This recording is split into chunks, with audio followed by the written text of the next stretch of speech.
A Bíblia em João capítulo 19, a gente vai expor do versículo 17 ao 42 e nós faremos isso em partes. Então tu vai ficar com a tua Bíblia aberta em João para estar aí acompanhando. Se eu intitular essa mensagem, é a mensagem da cruz. Você sabia que a cruz de Cristo, ela é pré-histórica? A cruz, ela estava incrustada no coração de Deus, desde a eternidade, antes da fundação do mundo, já dizia 1 Pedro, capítulo 1. O Calvário, ele não foi um acidente, mas ele foi um plano divino. Cristo veio para morrer. A morte esteve sempre na sua agenda. Jesus é aquele grão de trigo que cai, morre para produzir muitos frutos. Já diz a palavra de Deus no capítulo 12, versículo 20, que a gente já estudou alguns domingos atrás. E prosseguindo a leitura, a partir do versículo 17, abre aí tua Bíblia, ou acompanha aqui, ou acessa seu app. Levando a sua própria cruz, ele saiu para o lugar chamado Caveira, que em aramaico é chamado Gólgota. Ali o crucificaram e com ele 2 outros homens, um de cada lado de Jesus. Pilatos mandou preparar uma placa e pregá-la na cruz, com a seguinte inscrição: Jesus Nazareno, o Rei dos Judeus.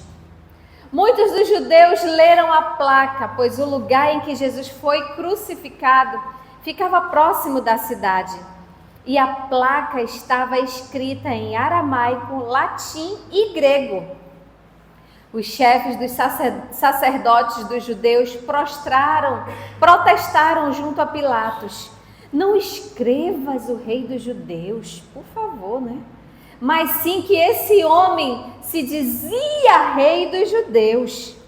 Pilatos respondeu: o que escrevi, escrevi. Bem, uma pausa aqui. Jesus já estava com as suas forças físicas esgotadas. Eram muitas horas, desde a noite anterior ele tinha sido preso, ele já estava sendo castigado, já tinha sido castigado pelos judeus. A sexta-feira da Páscoa, Jesus, o Cordeiro de Deus, está sendo cuspido, está sendo escarnecido, está sendo torturado. Assim começou a sexta-feira. O pretório romano, por pressão das autoridades judaicas e por muita covardia, condenaram Jesus a levar aquele maldito lenho pelas ruas da cidade de Jerusalém. Cheia de gente, uma multidão que escarnecia de Jesus, insuflada pelos principais, pelos líderes religiosos, gritavam desesperadamente palavras de escárnio ao Filho de Deus. Os soldados romanos ali, sem nenhuma humanidade, açoitavam Jesus e assim ele seguia sendo espancado cruelmente por empurrões e chibatadas, e ainda levava a cruz até o lugar da caveira, o Monte da Caveira. A Bíblia é interessante, queridos, que aquele lenho, ele não era apenas um instrumento de execução penal, não. Aquele emblema, na verdade, ele se tornou um emblema. O mais perverso instrumento de pena de morte, se você perceber bem, ele transformou-se no símbolo do cristianismo, a cruz. Pois naquela cruz, Jesus carregou em seu corpo sobre o madeiro os meus pecados, os teus pecados, aleluia. Jesus, ele não caminha para o Gólgota, para o Calvário, como uma vítima, como alguém impotente, sabe? Como um derrotado pelo sistema religioso, pelo sistema político, não. Jesus caminha como um rei, caminha para a sua coroação.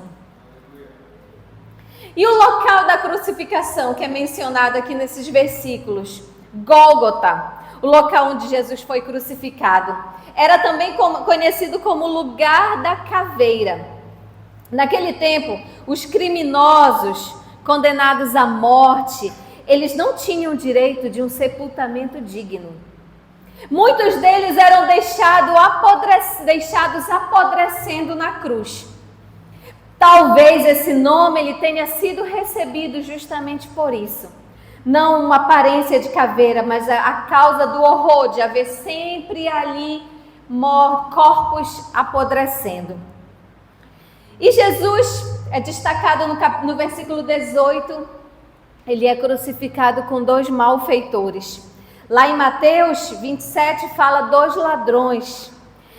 Em Lucas fala 2 malfeitores. Cícero, um filósofo romano, ele dizia que a crucificação era o mais cruel e vergonhoso dos castigos. Essa forma de pena, ela era reservada para os mais sórdidos homens, para os mais cruéis, que instigavam insurreições, revoluções, rebeliões. E no topo da montanha da caveira, 3 cruzes foram suspensas. E a de Jesus estava no meio, porque Jesus ele foi reputado o maior criminoso do que aqueles 2 criminosos que estavam com ele. Reputado também como o maior criminoso, porque em Jesus todos os homens foram julgados, eu e você fomos julgados.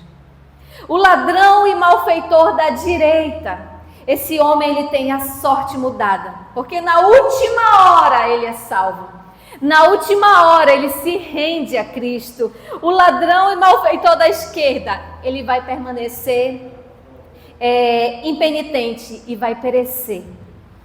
Veja que esse fato, sabe, queridos, o apóstolo Paulo, lá em Coríntios, na carta ao Coríntios, 1 Coríntios, capítulo 1, versículo 23 e 24, quando a gente lê, a gente consegue perceber a loucura, a entrega ao amor de Deus e a não compreensão sobre Deus. Diz assim: nós pregamos Cristo crucificado, que é motivo de escândalo para os judeus e absurdo para os gentios. Talvez aquele homem da esquerda ele tenha dito assim: que absurdo, olha esse doido aí do lado direito, está se rendendo a esse tal rei dos judeus. A Bíblia, o versículo prossegue: mas para os que foram chamados, tanto judeus como gregos, Cristo é poder de Deus e sabedoria de Deus, aleluia. Então o homem da direita, ele aproveitou seu último momento, a sua última hora, queridos, talvez de uma vida que tenha sido maldita, mas ele morreu bendito. Ele morreu bem-aventurado, ele vive eternamente, porque o próprio Senhor Jesus prometeu isso na hora. Aquele tipo de morte, sabe, queridos, a pessoa, ela era aquela crueldade toda, a pessoa morria de cãibra, com muita cãibra, asfixia, dores crudelíssimas. Era uma morte por sufocação, por esgotamento, por hemorragia. E ali havia uma dor também moral, uma dor espiritual, porque Jesus ele estava, como a gente falou antes, ele estava sendo escarnecido por uma multidão. Jesus, ele foi escarnecido como profeta, ele foi escarnecido como salvador, como rei, a sua própria identidade. E para completar, ele foi pendurado no madeiro ao lado de 2 malfeitores. As suas vestes, elas acabaram sendo repartidas, divididas em 4, e ele assim foi vilipendiado por todos os tipos de sacerdotes que ali se encontravam, os principais sacerdotes e escribas. E esse povo, queridos, ele é usado pelo diabo para dar a última cartada. Naquele momento o diabo resolveu dar sua última cartada, usando o povo, usando os sacerdotes, e assim esse povo grita: Jesus, salva-te a ti mesmo.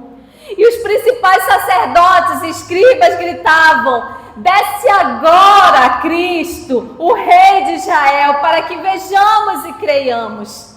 Queridos, se Jesus salvasse a si mesmo, não poderia nos salvar. Se ele tivesse descido daquela cruz, nós teríamos descido ao inferno. E o plano dele era outro. No dia do nascimento do Filho de Deus, queridos, houve luz à meia-noite. Mas no dia da sua morte, ao meio-dia, houve trevas. Trevas intensas, e a escuridão, ela simbolizou o julgamento. O julgamento de Deus sobre o nosso pecado. A sua ira consumindo-se no coração de Jesus. A ira do Pai sendo consumida no coração de Jesus. Para que ele, como nosso substituto, pudesse sofrer a agonia mais intensa, a aflição mais indescritível, o desamparo do Pai, o isolamento mais terrível. Por isso que na cruz ele clamou ao Pai e disse: Deus meu, por que me desamparaste? E Jesus é declarado ainda o Rei dos Judeus. No versículo 19 ao 22 você percebe isso. Era comum naquela época fixar no cimo, no cume da cruz, o crime que aquela pessoa estava sendo, porque ela tinha sido condenada, e aquele que estava sendo executado. Para escarnecer dos judeus, Pilatos manda instalar uma tábua com o título Jesus Nazareno, o Rei dos Judeus. Talvez no coração de Pilatos fosse essa a intenção, mas eu quero dizer que isso tudo já estava escrito na eternidade pelo Pai. Pilatos fez isso com ironia, para lembrar que aquele único homem que se levantou como libertador, aquele homem que se levantou como rei, sob a dominação de Roma, inclusive, eles não iam poder se gabar, sabe por quê? Ele estava ali desamparado, impotente, condenado a morrer como malfeitor. Então, o ato de Pilatos, ele foi cheio de ironia. E aqueles sacerdotes não podiam aceitar isso. Chegaram com Pilatos e disseram assim: Pilatos, por favor, muda essa inscrição. Coloca que ele se dizia como rei dos judeus. Mas Pilatos disse assim: o que eu escrevi, eu não mudo. Vamos prosseguir a leitura? Versículo 23 até o 27. Tendo crucificado Jesus, os soldados tomaram as roupas dele e as dividiram em 4 partes, uma para cada um deles, restando a túnica. Esta, porém, era sem costura, tecida numa única peça de alto a baixo. Não a rasguemos, disseram uns aos outros, vamos decidir por sorte quem ficará com ela. Isso aconteceu para que se cumprisse a escritura que diz: dividiram as minhas roupas entre si e tiraram sortes pelas minhas vestes. Foi o que os soldados fizeram. Perto da cruz de Jesus estavam sua mãe, a irmã dela, Maria, mulher de Clopas, e Maria Madalena. Quando Jesus viu sua mãe ali e perto dela o discípulo a quem ele amava, ele disse à sua mãe: aí está o seu filho. E ao discípulo ele disse: aí está a sua mãe. Daquela hora em diante, o discípulo a levou para casa. Para cumprir as escrituras, os soldados crucificaram Jesus e tomaram as suas vestes e a sua túnica. Em que pese João citar apenas 3 mulheres, os demais evangelhos citam 4 mulheres. Maria Salomé, a irmã de Maria, mãe do Tiago e do João, que é o autor, o evangelista. Maria, mulher de Clopas, a mãe do Tiago menor, o discípulo, e de José. Maria Madalena, aquela que vivia possessa com 7 espíritos e foi liberta. Queridos, esse episódio vivenciado por Maria, ele tinha sido profetizado pelo velho Simeão, lá em Lucas, capítulo 2, versículo 35. Ele havia profetizado que a alma de Maria seria traspassada por uma... Pode passar, Bruno, de modo que o revelado quanto a você, uma espada atravessará a sua alma. Naquele dia tão lindo, vem Simeão e profetiza isso a Maria, e esse dia chegou. Maria está junto à cruz com outras mulheres, vendo o sofrimento indescritível do seu filho. Oh, que espada foi aquela que traspassou a sua alma, que atravessou a sua alma. Imagina o seguinte, queridos, felicidade igual nunca existiu no nascimento humano como existiu no nascimento de Jesus. Tristeza tal também nunca se sentiu como se sentiu na morte de Jesus. Maria, ela foi a primeira a beijar aquela fronte, mas também foi aquela que viu aquela fronte coroada de espinhos. Foi a primeira a segurar aquelas mãozinhas, agora aquelas mãos estavam presas no lenho, no madeiro. Não há registro, querido, em nenhum dos evangelhos, em nenhum pranto histérico, desesperador, ou Maria desmaiando, mas ela estava junto à cruz. Ela acompanhava a multidão zombar de Jesus, o ladrão da esquerda insultar Jesus. Ela acompanhava os sacerdotes escarnecerem de Jesus, os soldados humilharem Jesus. O Salvador sangra e morre, e ali está sua mãe, completamente contemplando essa horrível zombaria. E essas mulheres, queridos, a gente pode perceber que elas evidenciam um profundo amor pelo Senhor. E que coragem também. Que coragem, uma coragem transcendente, se você for perceber. Sabe ao que parece? Todo o círculo de homens que andavam com Jesus, somente João estava lá, presente. Era o apóstolo João, o evangelista. Para Jesus também era um sofrimento. Ele sofria vendo sua mãe sofrer por ele. E Jesus então, vendo os dois, ele diz: olha aí para o teu filho. Mulher, olhe para o teu filho. Era muito gentil, a gente já ministrou há algum tempo atrás, era muito gentil chamar de mulher naquela época. Talvez hoje seja quase que um insulto. Dizer mulher, é quase um insulto dizer para a mãe, para uma pessoa mais velha, dizer mulher, faça isso. Mas naquela época não, demonstrava honra, demonstrava todo um carinho especial. E a palavra de Jesus, ela foi mulher, talvez mãe, trouxesse muito mais sofrimento a Maria. Aqui na cruz, exatamente como nas bodas em Caná, Jesus ele enfatiza essa gentileza para Maria.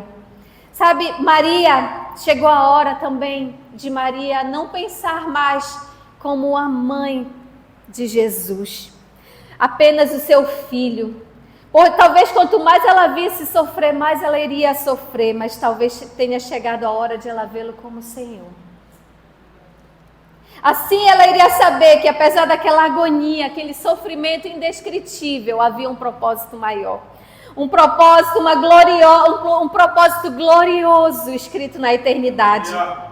Ela iria talvez assim se concentrar nesse significado maior, redentor. Então a Maria, assim sendo não mãe, mas mulher. O sofrimento de Maria, como mãe, né? Como qualquer mãe sofreria, agora deveria ser substituído por algo mais elevado, mais nobre, a adoração ao seu Deus, ao seu Senhor. Talvez alguns perguntem, mas por que ele disse, ela tinha outros filhos, por que ele disse que seria João? A gente já ministrou no capítulo 7, algum tempo atrás, talvez aqueles irmãos ainda não estivessem vivendo a fé viva, mas Jesus conhecia de perto João, o discípulo amado, conhecia o coração dele. E aqui a gente supõe que tenha sido isso. Outra coisa também, outra ênfase importante, é o zelo, o cuidado de Jesus sendo demonstrado pela sua mãe. E aí nisso, queridos, você pode contemplar essa lição que Jesus dá a todos nós, filhos. A todos nós, sabe, nos apresentando um padrão de cuidado com os nossos pais, com aqueles que cuidaram de nós desde o nosso nascimento, que se importaram conosco. Jesus, nesse momento, ele nos ensina a nos portar com honra aos nossos pais. Versículo 28, prosseguindo.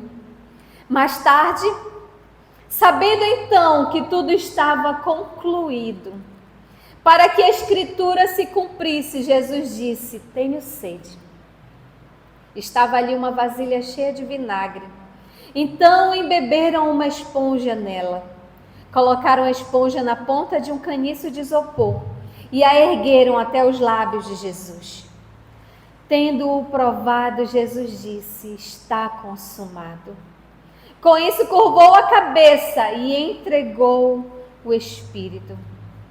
Sabe, queridos, nesse momento, no versículo 28, como é bem retratado, a crucificação era a mais horrenda forma de pena capital. Depois de torturado, o criminoso era pregado na cruz, exposto ao calor do dia e ao frio da noite. O sangue esvaía, as cãibras torturavam, a asfixia sufocava e a sede era esmagadora. Já havia mais de 9, 10 horas de Jesus sofrendo. E em vez de aliviarem a sua sede, deram vinagre a ele. E esta foi a quinta palavra de Cristo na cruz. Não foi a última, foi a quinta. Estou com sede. Essa declaração retrata a perfeita humanidade de Cristo, com a profundidade do sofrimento que ele estava vivendo.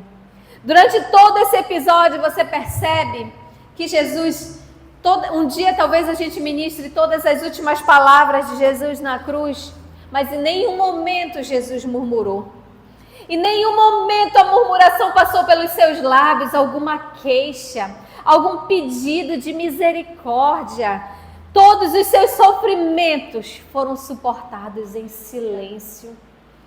Como uma ovelha muda perante os seus tosquiadores, ele não abriu a boca. Assim se cumpria Isaías 53. Mas agora, o corpo arruinado, todo dolorido e a boca ressecada, ele declarou: estou com sede. Não foi um apelo por compaixão, nem um pedido para mitigarem, reduzir o sofrimento dele. Ele sabia que ele ia passar por essa intensa agonia. No versículo 29, como a gente está lendo, ele disse: estou com sede. E a profecia, já havia profecias messiânicas sobre isso. O salmo messiânico, Salmo 22:15, diz assim: meu vigor secou-se como um caco de barro, e a minha língua gruda no céu da boca. Deixaste-me no pó à beira da morte. O Salmos 69:21b diz assim: puseram fel na minha comida, e para matar-me a sede deram-me vinagre. Profecias se cumprindo. Tendo recebido vinagre, Jesus disse assim: está consumado, está terminado. Naquele momento, Jesus viu que a obra se completou. A obra da redenção, tanto na sua obediência passiva, ativa, o cumprimento da lei, o fato dele ter suportado aquela maldição por mim e por você, estava sendo finalizado. Está consumado, na língua grega, significa tetelestai.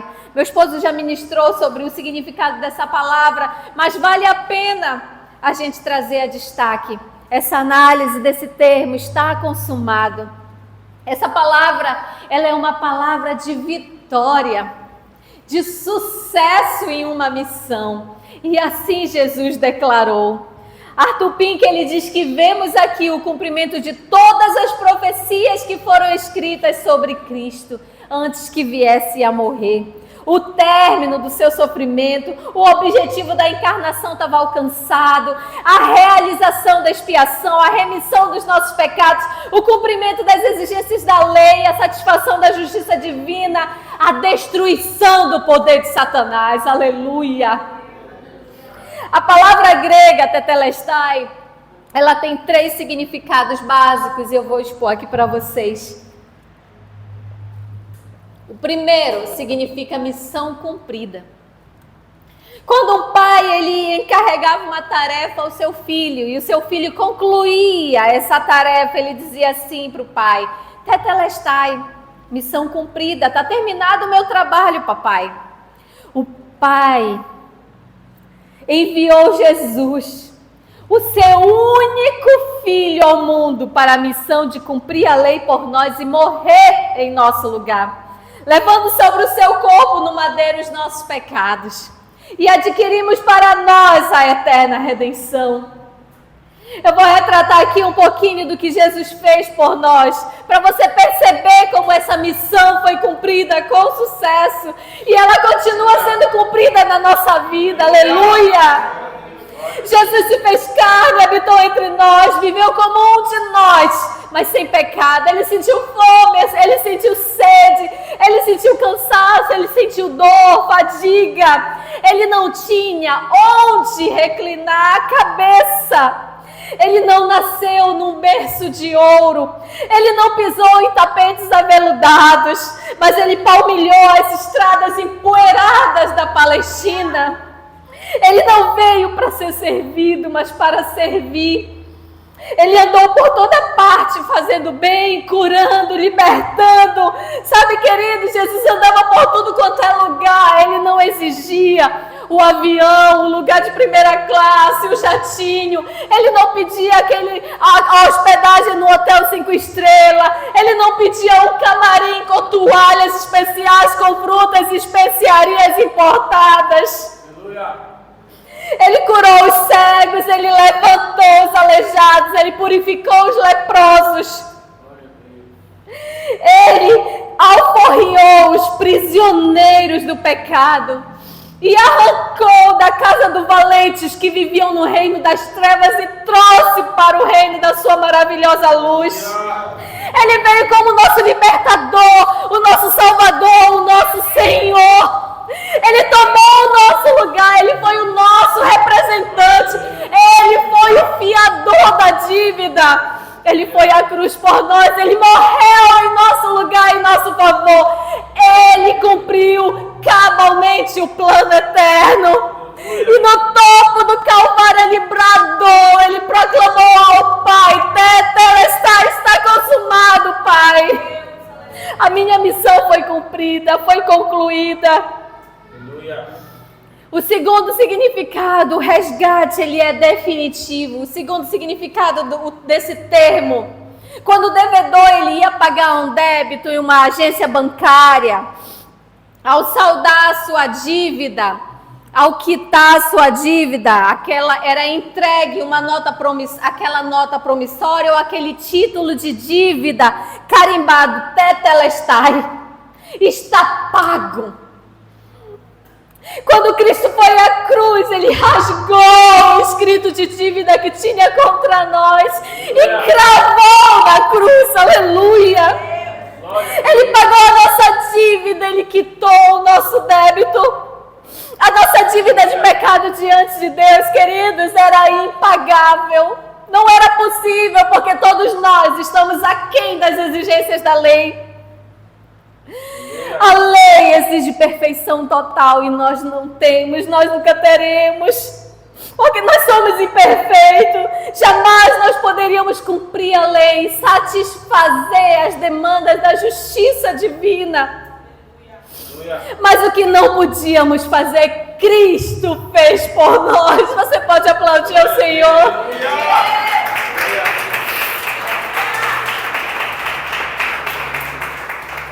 Agora em Cristo nós estamos quites. Agora em Cristo nós estamos quites com a lei de Deus. Agora as demandas da justiça divina, elas foram completamente satisfeitas. Fomos justificados pelo sangue de Cristo. Agora já nenhuma condenação há para os que estão em Cristo Jesus. Aleluia. Estamos perdoados, estamos justificados. Não pesa mais sobre nós a culpa dos nossos pecados. Jesus se fez pecado por nós, para que fôssemos feitos justiça de Deus. Não apenas os nossos pecados foram perdoados, queridos, mas a infinita justiça de Deus foi depositado em nossa conta. Aleluia! Assim nós temos um crédito infinito para nós estarmos diante da presença de Deus. Somos ricos da graça de Deus, aleluia. Podemos ter ousadia e confiança de nos aproximarmos do trono de Deus. Com o seu sangue Ele nos reconciliou com Deus, Ele nos resgatou, aleluia. Ele é o nosso resgatador. E o terceiro significado dessa palavra é posse permanente e definitiva. Até hoje, quando se compra um imóvel e financia em um banco, após efetuar todo o pagamento, encerra a hipoteca, aquela garantia. E aí é recebida, naquela época recebia a escritura definitiva com o carimbo Tetelestai. Tetelestai, quando Cristo bradou na cruz, Ele disse, está consumado, eu te entrego, está certificada a tua garantia, a tua escritura registrada na posse de uma herança eterna, incorruptível e gloriosa no céu, aleluia. Agora nos tornamos filhos de Deus, herdeiros de Deus, co-herdeiros com Cristo. Os céus nos pertencem por herança. O céu é a casa do Pai, é o nosso lar, é a nossa morada, é a nossa pátria. Aqui nesta terra nós estamos só de passagem. O céu, queridos, ele não é uma vaga possibilidade, não, ele é uma realidade concreta. Ele não é apenas uma esperança vazia, ele é uma convicção inabalável. Não abre mão disso não. Cristo nos comprou com o seu sangue. Abriu para nós um novo e vivo caminho, aleluia. Ele entrou no céu como o nosso precursor. Ele é a porta do céu, o caminho para Deus, o galardoador daqueles que o buscam, aleluia. E nesse último momento, no versículo 30, Jesus demonstra a sua serenidade e rende o seu espírito. Esse foi o último ato do Salvador. Antes de expirar, um ato de plena confiança, serenidade, segurança diante do Pai. Sabe, queridos, nesse momento o Salvador volta para a comunhão com o Pai.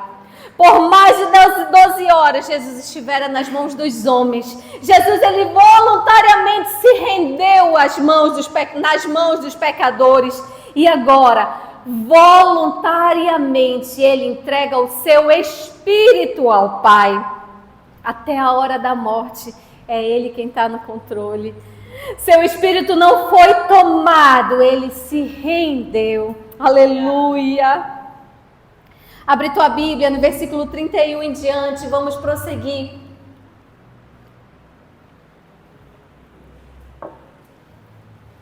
Esse era o dia da preparação. E o dia seguinte seria um sábado especialmente sagrado. Por não quererem que os corpos permanecessem na cruz durante o sábado, os judeus pediram a Pilatos que ordenasse que lhes quebrassem as pernas e os corpos fossem retirados. Vieram então os soldados e quebraram as pernas do primeiro homem que fora crucificado com Jesus, e em seguida as do outro. Mas quando chegaram a Jesus, perceberam que ele já estava morto. Não lhe quebraram as pernas. Em vez disso, um soldado perfurou ao lado de Jesus com uma lança, e logo saiu sangue e água. Aquele que o viu disso deu seu testemunho, e o seu testemunho é verdadeiro. Ele sabe que está dizendo a verdade, e dela testemunha para que vocês também creiam. Estas coisas aconteceram para que se cumprisse a Escritura: nenhum dos seus ossos será quebrado. E como diz a Escritura no outro lugar, olharão para aquele que traspassaram. Perceba, queridos, o pedido dos judeus. Os judeus eram extremamente zelosos com a liturgia. E era chegada a Páscoa. Jesus já tinha morrido e em algumas horas iniciava o sábado. Era sexta, o sábado iniciava às 18 horas. Os judeus chegaram a Pilatos com mais um clamor, mais um pedido. Querem sepultar logo os crucificados. Ainda há pouco eu mencionei que na lei romana, os mortos, os que morriam na cruz, eles ficavam lá apodrecendo, até virar caveira. Mas para os judeus existia uma regra. Lá em Deuteronômio 21, 22, se você puder acompanhar, você vai entender que a terra seria profanada se um corpo ficasse pendurado durante toda a noite numa árvore. Outra coisa, domingo retrasado eu ministrei também que não podia acontecer um julgamento e uma pena de morte no momento da festa da Páscoa, às vésperas. Mas aquilo tudo foi arranjado e precisava limpar a cena do crime. Então precisavam se desfazer do corpo de Jesus. Deuteronômio 21, 22 diz assim: quando também em alguém houver pecado digno do juízo de morte e for morto e o pendurares no madeiro, o seu cadáver não permanecerá no madeiro, mas certamente o enterrará no mesmo dia, porquanto o pendurado é maldito de Deus. Assim não contaminará sua terra, que o Senhor teu Deus te dá em herança. Então seria uma profanação para a grande festa que estava daqui a algumas horas para iniciar e que ia durar 7 dias. Mal eles sabiam que aquela seria a maior Páscoa de todos os tempos que eles já estavam vivendo. Outra coisa, os soldados, quando eles decidiram então quebrar as pernas daqueles homens que tinham sido condenados, era para acelerar o processo de morte. Os 2 ladrões, eles ainda estavam vivos, agonizando, e precisava ser acelerado. Então era melhor quebrar a perna, e assim eles morriam logo. Mas quando foram quebrar a perna de Jesus, ele já estava morto. E aqui nesse fato, queridos, havia uma profecia. Na verdade, você vai perceber que o Antigo Testamento, ele já mencionava essa liturgia no ritual de Páscoa, e a profecia precisava se cumprir, porque Jesus é o Cordeiro de Deus. Aleluia! Êxodo 12, 46. Vocês a comerão numa só casa, não levem nenhum pedaço de carne para fora da casa, nem quebrem nenhum osso. Números 9, 12. Não deixarão sobrar nada até o amanhecer, e não quebrarão nenhum osso do cordeiro. Quando a celebrarem, obedeçam a todas as leis da Páscoa. Protege todos os Salmos 34, 20. Protege todos os seus ossos, nenhum deles será quebrado. Aleluia! Todas as profecias sobre a vida e sobre a morte de Cristo se cumpriam. Glória a Deus. E aí você percebe, eu quero conjugar com o texto de Mateus 27, o testemunho que nesse momento João declara, mas não estava só ele testemunhando. Aqueles soldados, o centurião, eles contemplaram o alvoroço, queridos, o impacto que foi a morte de Cristo. Veja aí, Mateus 27, 45 em diante. E desde a hora 6ª houve trevas sobre a terra, até a hora 9ª. E perto da hora 9ª, exclamou Jesus em alta voz, dizendo: Eli, Eli, lama sabactani. Isto é, Deus meu, por que me desamparaste? E alguns dos que ali estavam ouvindo isso, diziam: ele chama por Elias. E logo um deles, correndo, tomou uma esponja e embebeu-a em vinagre, e pondo-a numa cana, deu-lhe de beber. Os outros, porém, diziam: deixa, vejamos se Elias vai livrá-lo. E Jesus, clamando outra vez com grande voz, rendeu o espírito. E eis que o véu do templo se rasgou em 2, de alto a baixo. Tremeu a terra e fenderam-se as pedras. E abriram-se os sepulcros, e muitos corpos de santos que dormiam foram ressuscitados. E saindo dos sepulcros, depois da ressurreição dele, entraram na cidade santa santa e apareceram a muitos. E o centurião e os que com ele guardavam a Jesus, vendo o terremoto e as coisas que haviam sucedido, tiveram grande temor e disseram: verdadeiramente este é o Filho de Deus. Aleluia! Quando João fala sobre o testemunhar, havia também uma profecia, desde Zacarias capítulo 12. Apocalipse 1:7 diz assim: eis que vem com as nuvens e todo olho verá, até os mesmos que os traspassaram, e todas as tribos da terra se lamentarão sobre ele. Sim, amém. O cumprimento de todas as profecias estava ali. Passemos ao versículo 38 ao 42. Depois disso, José de Arimateia pediu a Pilatos o corpo de Jesus. José era discípulo de Jesus, mas o era secretamente porque tinha medo dos judeus. Com a permissão de Pilatos, veio e levou embora o corpo. Ele estava acompanhado de Nicodemos, aquele que antes tinha visitado Jesus à noite. Nicodemos levou cerca de 34 quilos de uma mistura de mirra e aloés. Tomando o corpo de Jesus, os dois o envolveram em faixas de linho, juntamente com as especiarias, de acordo com os costumes judaicos de sepultamento. No lugar onde Jesus foi crucificado havia um jardim, e no jardim um sepulcro novo, onde ninguém jamais fora colocado. Por ser o dia da preparação para os judeus, e visto que o sepulcro ficava perto, colocaram Jesus ali.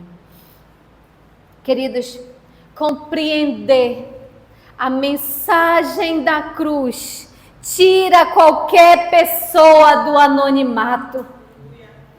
Esses dois homens eram duas autoridades naquela região, homens de posição social, de prestígio, e havia um medo que consumia o coração deles serem expostos. Eram homens poderosos, tanto na religião quanto na política em Israel.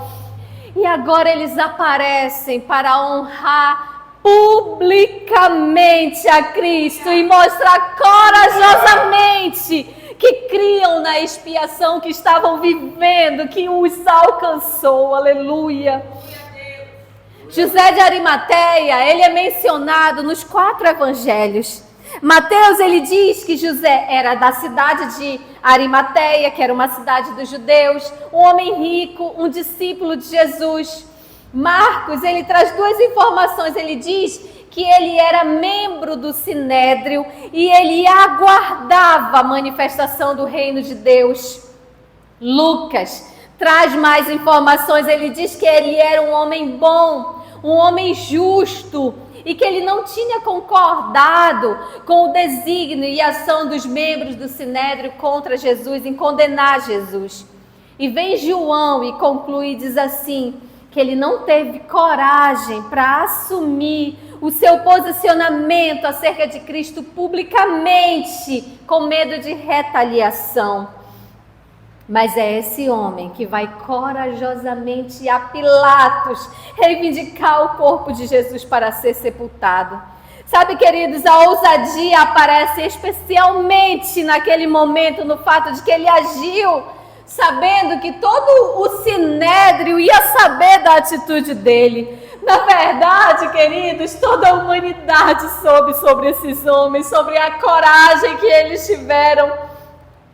Como nós mencionamos, pela lei romana, Jesus não tinha nem direito à propriedade, perdia o direito à propriedade, até mesmo de um sepultamento digno. Frequentemente eles ficavam ali, mas era Páscoa e precisava ser resolvido, e aquele homem, e é interessante que nenhum parente, nenhum discípulo foi reivindicar o corpo de Jesus, mas José de Arimateia foi. E quando ele chegou a Pilatos e ele pede o corpo de Jesus, ele usa a seguinte expressão para corpo: soma. Quando Pilatos, ele cede o corpo de Jesus, Pilatos usa outra expressão grega para corpo, pitoma. O que significa isso? A essência da palavra soma, querido, estava relacionado à não era só o corpo de Jesus, era a personalidade total, o que ele significava, o seu valor. Quando Pilatos usou aquela outra expressão para corpo, ele disse assim: leva essa carcaça. Por aí você tem uma ideia de como Jesus estava sendo tratado. Outra coisa, ele teve um outro cooperador que foi Nicodemos.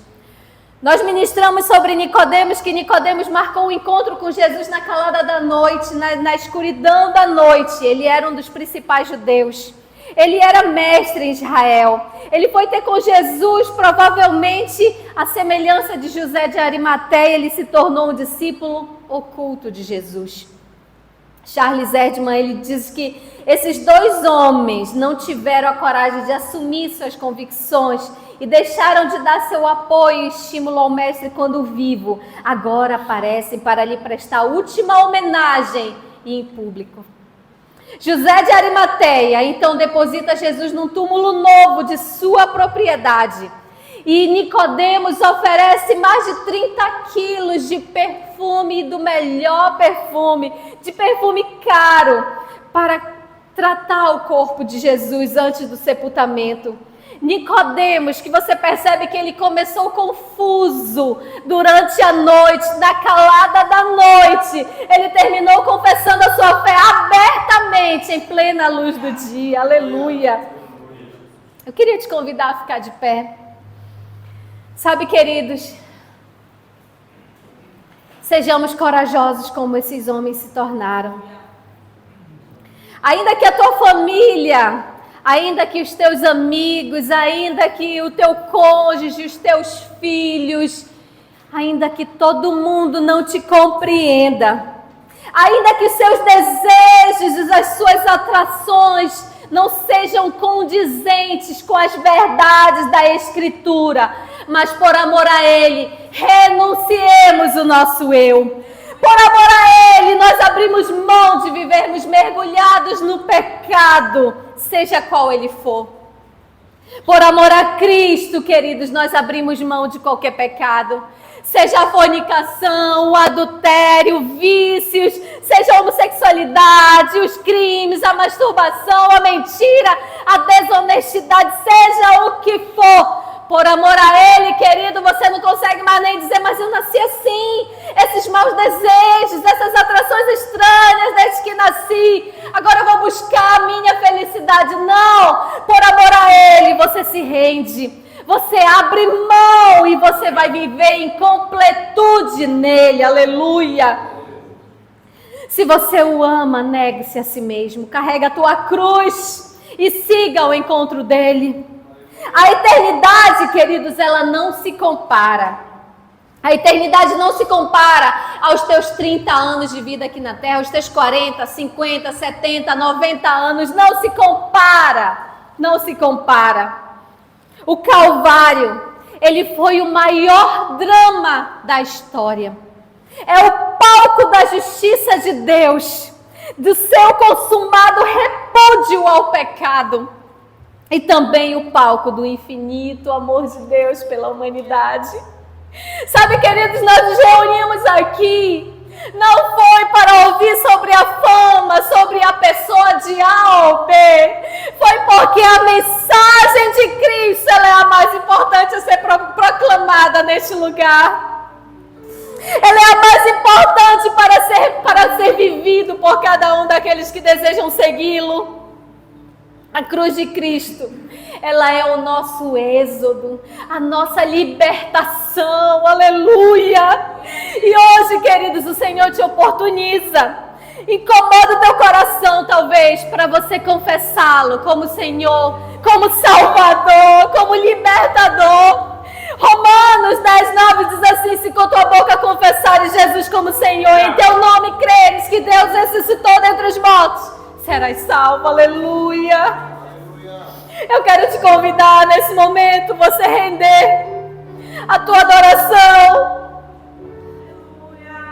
render o teu coração ao Senhor, porque é Ele Ele que merece, é por causa dele que nós estamos aqui.